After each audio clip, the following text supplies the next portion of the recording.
Dear guys, यह प्रश्न हर 10th board के एग्जाम में और एसएससी, रेलवे, बैंकिंग इत्यादि में पूछने की संभावना है। पहला नंबर क्वेश्चन है,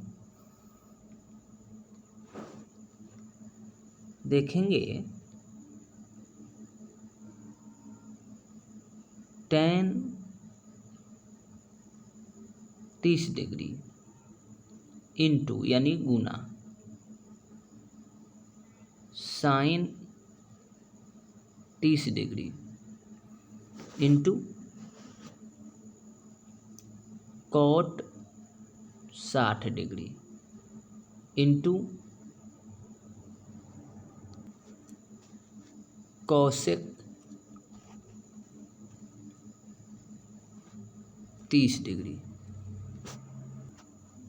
tan 30 का मान 1/√3 होता है, इंटू का मतलब गुना, sin 30 का मान 1/2 होता है, cot 60 का मान 1/√3 होता है, मान तो याद रखना पड़ेगा, और cosec 30 का मान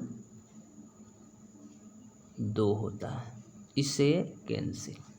अब मुझे बच क्या गया, 1/√3 गुने 1/√3। अब देखेंगे अंश अंश में गुना करेंगे, एक एक में तो एक प्राप्त होगा, और √3 जब एक जैसा 2 अंक हो जाता है तो एगो निकल जाता है, यानी 3 निकल जाएगा। इसका सही आंसर 1/3 होगा।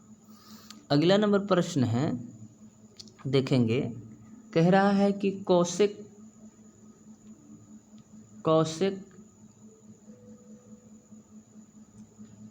फाई बराबर √10। अब देखेंगे जब किसी भी संख्या के नीचे न हो यानी हर, तो एक मान लीजिए। कौशिक का फॉर्मूला होता है कर्ण यानी h बटे लंब यानी p। तो हमको आधार नहीं दिया है तो आधार हम निकालेंगे। आधार बराबर यानी b बराबर √h²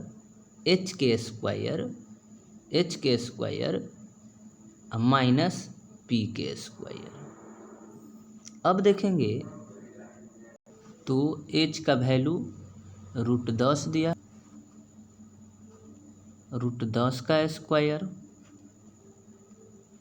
माइनस p का वैल्यू 1 दिया है तो 1 का स्क्वायर। इसको रूट अंडर करेंगे, √10 का स्क्वायर 10 होगा, रूट में है तो रूट से स्क्वायर कट जाता है तो 10 बच जाएगा। 1 का स्क्वायर 1 होगा, घटाएंगे तो 9।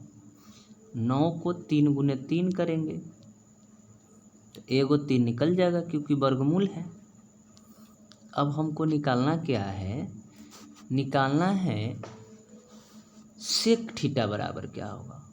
तो सेक थीटा का फार्मूला होता है, या सेक थीटा हो या फाई हो, तो फाई वाला क्वेश्चन दिया तो फाई ही बोलेंगे। सेक फाई का फार्मूला होता है कर्ण यानी h बटे आधार यानी b। अब देखिए कर्ण क्या है, √10 है, h क्या निकल के आया 3, तो इसका आंसर हो गया √10/3 राइट आंसर है। अगला नंबर प्रश्न देखेंगे, कह रहा है 96 का भाज्य गुणनखंड क्या होगा। तो 96 का भाज्य गुणनखंड को हम लोग क्या करेंगे, 96 को सबसे पहले गुणनखंड करेंगे। 3 नंबर क्वेश्चन है, 3 लिखेंगे तो गुणनखंड कर रहे हैं। देखेंगे, देखने पर हमको पता चल रहा है कि अंत में 6 है तो 2 से लगेगा, 2 चौका 8 तो 1 बच गया, और फिर 8 16 हो जाएगा। तो फिर 2 से लगेगा क्योंकि अंत में 4 है तो आधा इसका 24 हो जाएगा। फिर 2 से लगेगा तो 2 एकम 2, 2 दूना 4, फिर 2 से लगेगा 6, फिर 2 से लगेगा 3, फिर 3 से लगेगा 1। अब यहाँ देखना है 96 का गुणनखंड क्या क्या आया मेरा, दो की संख्या देखेंगे 1 2 3 4 5, यानी दो की संख्या 5 है तो 2 के पावर 5 अगुने। 3 की संख्या कितना है 1 है तो 3 लिखेंगे। 1 पावर में नहीं लिखाता है तो इसका राइट आंसर हो गया 2 के पावर 5 गुने 3। अब अगला नंबर क्वेश्चन देखेंगे। अगला नंबर क्वेश्चन क्या है, कह रहा है कि बिंदु 4 -1 और 2, 3 के बीच की दूरी क्या है। तो देखेंगे क्वेश्चन नंबर 4 है तो 4 लिखेंगे और देख रहे हैं x1 = 4 है, x2 = 2 है, y1 =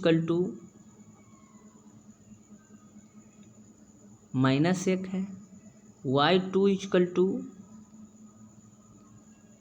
3 है। तो एक फार्मूला होता है इसका, x2 - x1 का होल स्क्वायर, इसको d से सूची करते हैं यानी दूरी बराबर, प्लस y2 - y1 का होल स्क्वायर, सभी का रूट अंडर। अब देखेंगे x2 का मान 2 है, माइनस x1 का मान 4 है तो होल स्क्वायर करिए, प्लस y2 का मान 3 है, हम माइनस माइनस प्लस 1 हो जाएगा, होल स्क्वायर हो जाएगा। इसको रूट कीजिए तो देखें उल्टा घटेगा तो -2 का स्क्वायर अब प्लस 2 1 3 3 1 4 का स्क्वायर, रूट हो जाएगा। 2 का स्क्वायर हो माइनस या प्लस 4 होगा, 4 का स्क्वायर 8 होगा, सॉरी 16 होगा। तो दोनों को क्या करेंगे, जोड़ेंगे। जोड़ने पर √20 प्राप्त होगा। तो 20 का गुणनखंड करते हैं, देखिएगा इधर रफ में करते हैं, 2 से लगाते हैं 10, फिर 2 से लगाते हैं 5, यानी √2 गुने 2 गुने 5। तो वर्गमूल में रूल है 2 गो का एगो निकल जाएगा, यानी 2√5 इसका सही आंसर हो गया। आगे नंबर क्वेश्चन देखेंगे शायद देख लेंगे क्या नंबर क्वेश्चन है, 4 या 5 होगा। तो सेक स्क्वायर 60 डिग्री -1, सेक 60 का मान 2 होता है तो 2 का स्क्वायर कर लेंगे, -1 है तो 1 कर लेंगे, 2 का स्क्वायर कितना होता है 4 और -1, तो इसका क्या प्राप्त हो गया हमको आंसर 3। आगे नंबर क्वेश्चन कह रहा है किसी मीनार की ऊंचाई 10 मीटर है, जब सूर्य का उन्नयन कोण 45 हो तो मीनार की छाया की लंबाई क्या होगा। तो देखेंगे सबसे पहले हम यहाँ से एक मीनार को मान लेते हैं, इस प्रकार से यह हमेशा समकोण त्रिभुज बनाता है। तो इसकी ऊंचाई 10 मीटर कह रहा है, इसको हम A मान लेते हैं, इसको B, इसको C।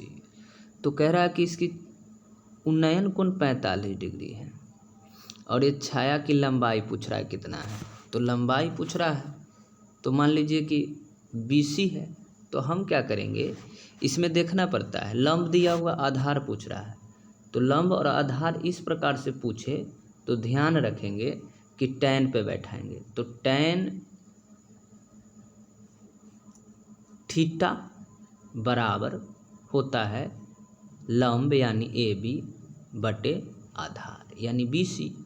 अब देखेंगे tan थीटा का वैल्यू 45 दिया है, तो tan थीटा यहाँ हम लिखेंगे tan 45 डिग्री बराबर AB का मान 10 है और इसका मान कुछ नहीं है तो BC ही रखिए। अब यहाँ देखेंगे tan 45 का मान 1 होता है, आई हो गया 10 बटे BC। तिरछा गुना कीजिए, तिरछा गुना करेंगे इससे इसको, तो BC = हो जाएगा 10 मीटर, यानी इसका छाया की लंबाई भी 10 हुआ। थैंक यू, धन्यवाद। इस वीडियो को सब्सक्राइब कीजिए और दोस्तों के साथ शेयर कीजिए और लाइक कीजिए। धन्यवाद।